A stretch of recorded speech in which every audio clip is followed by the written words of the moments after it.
as I got reminded of the most aggravating thing on the face of the planet.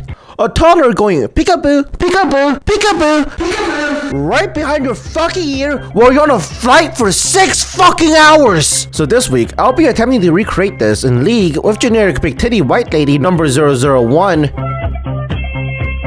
Welcome back to his preseason and God has left the room. Now Ashe, just like all other marksmen in preseason 13, is now made completely worthless without Kraken Slayer. So I won't even bother going over her kit as Kraken Slayer is not a part of this build. Well, aside from W, it shoots a volley of arrows that slows the enemy. That's it. That's all it does now.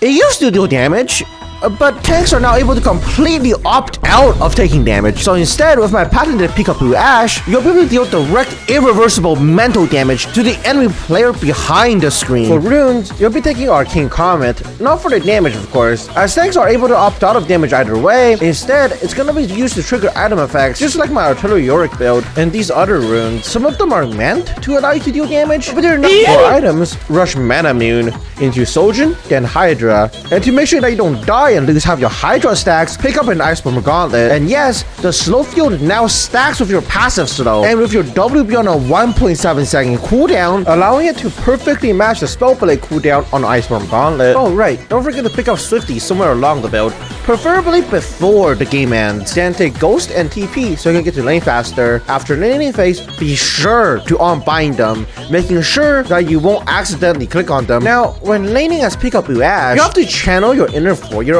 and think of ways to be annoying and go peekaboo, peekaboo, peekaboo, peekaboo, peekaboo, peekaboo, peekaboo, peekaboo, peekaboo, peekaboo, peekaboo, peekaboo, peekaboo,